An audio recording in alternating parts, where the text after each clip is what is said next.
that's so exciting. This is fun. Thank you all so much for being here. Thank you for the invitation. Who would not accept it? Do you want to have a creative morning? Like, that's fun.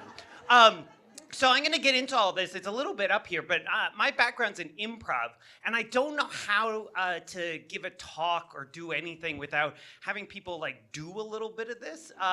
So I'm going to just jump in with that, actually. So what I love to do to start is if you will turn to a person next to you.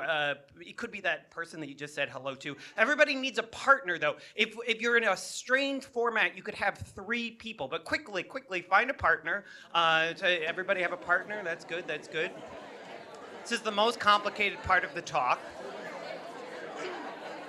Okay, great. Here is what you and your partner are going to do, or your trio. You are going to tell a story together, but you can each only say 1 word at a time. Somebody gasped.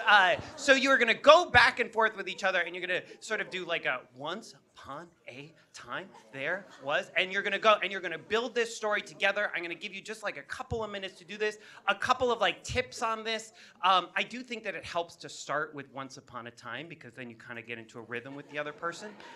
2, I always say, if you find yourself thinking really hard, like what's the funny or like the clever thing to say, like let go of that, because like your brain knows what a sentence sounds like. So just like let your brain kind of keep going with this other person on this thing. And if it gets like to an obvious like conclusion, or you're just like, oh my God, then you can always just say period, and then start a new sentence from there. So, okay, are you ready? Like you and your partner are going to tell a story 1 word at a time. On your mark, get set, go.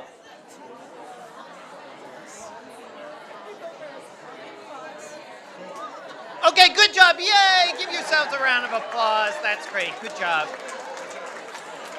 That's fun. So this is an exercise I do a lot. I do a lot of workshops and a lot of trainings, and I love this exercise. I could probably talk for like my entire 20 minutes about just that exercise. But just to say, like, I have this background, and the work that I do is around improv and unscripted improvisational theater. Just by a quick show of hands, how many folks have like ever seen improv before or whatnot? Wow, that's great. That's good. I mean, I never want to assume, so I always do just a little like, improv is usually folks getting up on stage to create a show, a performance where nothing is pre-planned, everything is made up on the spot. My jokey answer to this is like, if you walked into an improv show like 10 minutes late and you didn't know it was an improv show, you'd be like, this is poorly rehearsed. But actually, like what I love about improv, and the reason I wanted to start with this, is because improv to me is people getting together and in real time creating something that they couldn't have created by themselves, right? Like they are doing this with another person usually. And that you all just did exactly that thing, right? Like I would love if I had time to like go around and ask about all the different stories, but I'm guessing every single one of these stories that you just told was surprising and delightful in ways that you didn't expect, probably, right? And almost certainly, like if I had instead started with a much maybe less fun exercise, I would think of, all right, everyone, for the first 3 minutes of this talk, we are all going to sit silently and write our own story down. Like, I'm sure that we would have come up with good things, but this was something where you had to do it with this other person, and that makes it so that you are giving a little bit, you are listening, you are going back and forth with the other person, and together you're going somewhere that neither one of you would have maybe thought of beforehand. And that's what's like beautiful and amazing to me about improv, and the reason that I believe in it for a whole variety of different reasons that has informed a lot of my career and a lot of what I'm about, which is most of what I'm going to talk about today. So how did I get started in this? So I fell in love with improv when I was in high school. I went to high school in South Florida, where I grew up, and came up here to go to school. Went to Gustavus, and I could talk a lot about that. But got out of school and was working in nonprofits, working for the state of Minnesota for a period of time, doing improv still as a fun thing. And I kind of found like, oh, there's all these people who are doing like really important, meaningful work in nonprofits and state government and public sector. Oh, but they're really bad at telling their own story. Right? Like, and I mean, I love them, but there's sort of a lot of like, hey, everybody, everything is terrible. Let's talk about it. And there is a group of people for whom that is very appealing, but I think that it is a limited number of people. And so if you can imagine, like, okay, how do you grow? How do you talk to people about this good work and things? And it's like, well, improv people are pretty good storytellers. So maybe there's some way to bring these different things together. And this led to this show that I started with my co-founder, Brandon Boat, more getting to be almost, I'll say 13 years ago now, called The Theater of Public Policy, that we started doing, which was the basic premise of the show has always been like, I am usually talking to somebody on stage who's very smart about a particular issue or topic. And, they might be somebody in public policy or somebody in some sort of science or academic background. And it's a serious, substantive interview, but fun. But then we have this team of very talented improv comedy performers who are listening to all of that. And then they bring it to life on stage through entirely unscripted improv theater. And so my favorite description of that show ever was the Star Tribune said, like, imagine C-SPAN being swarmed by the cast of SNL, which is very fun. And frankly, like when we started doing this, I thought, well, this will be fun for me. I like talking about this stuff. But when we talk to public policy or sort of public sector people, and we talked to our comedy friends, kind of nobody really thought that this was going to work. So our comedy friends would say, well, like public policy like that, is that really any fun? Like who's gonna come to that show? And then on the other side, like our public policy friends were like, oh, it's like a comedy show. So everyone's laughing, but are they learning anything? Which I could, again, like, oh my God. Yes, we know that people actually learn really well when they're laughing. But again, I had no idea. But the very short version of this is it took off. People got very excited. And actually, there's sort of this jumping off point where we were doing this show and it was doing very well. And then Minneapolis Institute of Arts, just across the street here, came to a show that we did. And I'll never forget, one of the folks who worked there came up to me after the show. She's like, you got people to sit for an hour and a half for a conversation about water quality. Would you be able to do that for Rembrandt? And then invited Brandon and me to be artists in residence over at MIA, which was very cool and very wonderful and kind of was like a launching point for us. So the Theater of Public Policy was the start of it, but very quickly we started doing other kinds of shows and things to try and bring different kinds of stories to life and people together using some of that same format. So just this past year, we started a project that I really love. Theater of Public Policy has been about like kind of having an expert on stage and talking to them and bringing that to life. Last year, we started doing this project called Sketches of Minnesota, which is a partnership with the Minnesota Humanities Center. And in that project, what we're doing is we are going to different communities all over Minnesota, and we're having a community meeting or community dinner. Everybody's invited, it's free, and we really try and do work to bring different folks together with all of that. And we then ask them to talk about what is great about your community. What are things that people not from your community get wrong about it? What are challenges or divisions that you see in your town? And then what do you imagine the future of this place to be? And then our cast again is like listening to those conversations between people, people sharing things that are similar, things that are different, and then bringing all of that to life on stage for folks. And it's very fun and it's funny, but then it also like very often like kind of hits on things that people are like, oh yeah, that's real. Like that's a real issue or thing that's happening like in our town.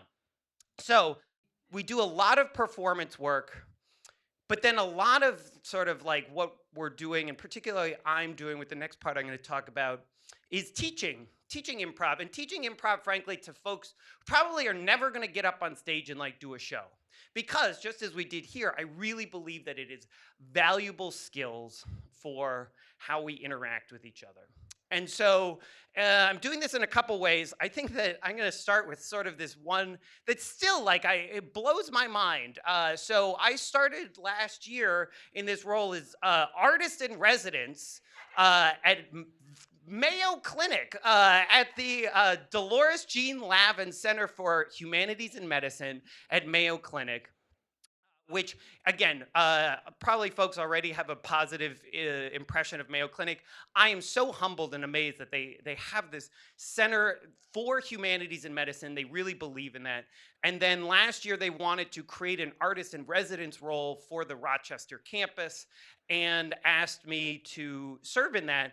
And in that role, my job is generally, well, I do a lot of things, but most of it is teaching doctors, nurses, medical students, allied health staff, improv tools for how to help them communicate with each other, to listen to patients differently, to collaborate, to think on their feet in real time.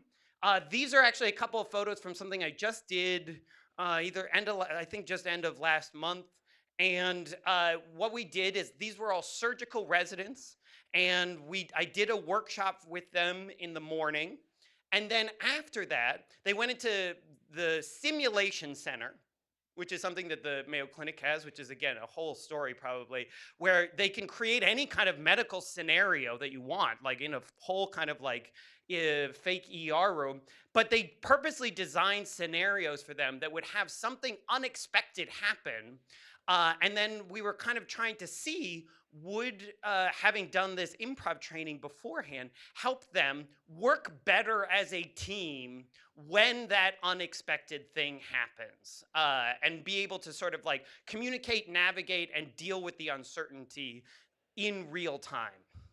So I'm really excited about that. I've got this other work that I've been doing recently with Humphrey School of Public Affairs, which is where I got my graduate degree. And this was something they approached us about, where they really wanted to tackle this issue that I imagine we all probably experience, which is like people are having a real hard time talking to each other, particularly across difference, right? And they were noticing this with the general public. They were noticing this with students, that and it wasn't that people would kind of just come in and get into arguing matches. It was more that people would come in and they would say, well, I don't want to say the wrong thing, and so they would just kind of stop. They would just sort of shut down. And so they asked us to help build a training that was going to train folks in like, how do we talk to each other? How do we listen to each other? How do we share our own story in a way that is respectful and thoughtful, but is also trying to do that in a way that invites someone else to hear that, and then us to be able to listen to that work. And so we started that with students, and then we've now done that for students, faculty, the general public, really, again, borrowing things both from sort of communication best practices and improv as like a way to talk about, to train these skills. So, okay, lots of different things, right? Like we're doing shows and events like with big important political people. We are doing conference events, doctors and nurses like at the Mayo Clinic, like trying to train people how to have conversations across difference. And all the while, this is totally true. This is me on Almanac, which is a whole story. I will just very quickly, I will say this, his name is Carl, and this was my first experience with a snake, and much more personable than I thought that he was ever. He really was like looking at me in the eye the whole time, which was sweet. Um, but I have this slide in here because, and this might sound dramatic, but there's so often when I am going and doing one of these things where I feel like I am a snake. I am tricking people um, into believing like that I am qualified to do this thing. Like, who the hell am I to be training doctors to do anything? I was a communication studies major. Or who am I to be trying to help people who are, public officials or the heads of organizations, like have better conversations? Who am I to like facilitate a mayoral forum or do all these different kinds of things? And so this is probably like a version of like this imposter syndrome, which I'm sure we all experience and we all think about. Uh, but I come back to, what is it that improv teaches us? And like why is it that improv is this thing in all these different spaces that like works and like connects us? And so very quickly, like these are some of the things like that to me improv is like all about. It's like about curiosity. You have to be curious. Just in this exercise that you did, you can't go in like being like, I know exactly what this story is already.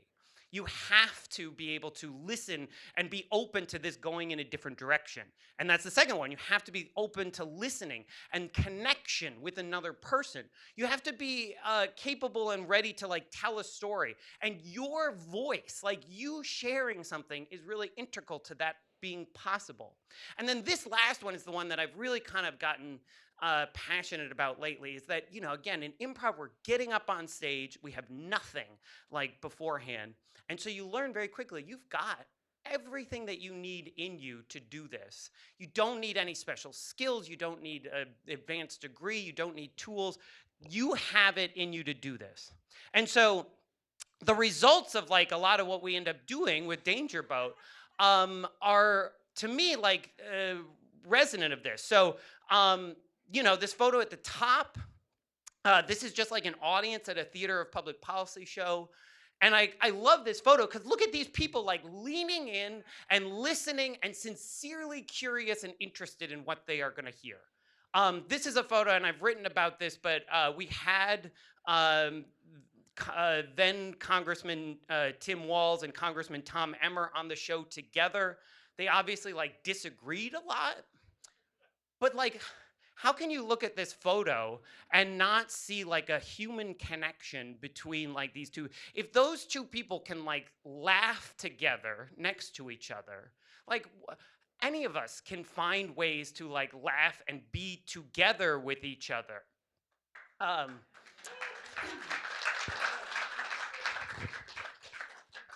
The photo at the top is from one of the workshops that I did, and again, it's folks who are in one of my workshops, and these are folks who probably like have worked together for years. I'm very much doubt that they've ever done like a line dance together. And then very quickly, like I'm going to tell this story very quickly. This is Zoe. She was at a one of the Sketches of Minnesota shows that we did this was in Little Falls, Minnesota. And I had like talked to Zoe during the conversation part. And, Zoe was like, had some very strong opinions. And, kind of was telling me about all the things that, were not good or like were broken or not working about Little Falls. And so we did the show. I thought it was pretty good. It was funny. And then afterwards, we always do a talk back. And Zoe raised her hand. And I was like, uh-oh. What's going to be wrong with the show? But went over to her with the microphone. And Zoe took the microphone and she said, I've lived in this town for more than 10 years. And I thought that I was the only person who cared about a lot of the issues that I really care about. But in being here tonight and seeing sort of these other folks talk about these, and then seeing you all like put that on stage and reflect that back, I now realize I'm not alone in that. And she said this line I love. I want it as like a sticker. Uh, you put the kibosh on loneliness. And I just, that meant so much to me. And it really kind of comes to like what I when I come to like what is it that we are doing here and like what is possible. I mean, I do this different work now, so I always have to have kind of like an academic slide now that I work at Mayo Clinic. Um, but like positive we can like we're more curious, we're have less anxiety, we are more creative when we are have this positive affect, when we are enjoying ourselves, when we are having fun with each other, when we are able to like create things together, um, and we're in a positive mood.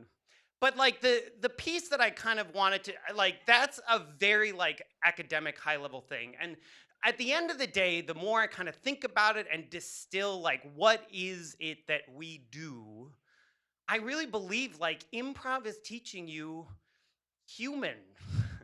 Like it is teaching you how, again, maybe to relate to another person. It is teaching you how to listen to other people. It's teaching us how to like be together and create stuff together, again, as you all just did a few moments ago. Uh, Improv, and I will just say, I think the creative space that we are all in is so important and valuable because it is a way for us to tap into that human element, that human spirit that we all have, and yet like we live in a world that is constantly trying to drive us sort of like away from it. AI was already name checked here, but there's a million different ways that we are make it more and more difficult for us to do that real like human connection piece, that listening piece, that telling a story piece, because we are storytelling creatures.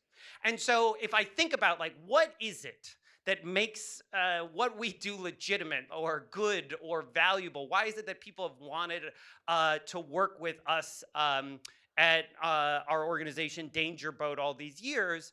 um, I think it's because we are giving folks an opening, a space to explore that human connection, to listen and to hear each other in a very human centered way.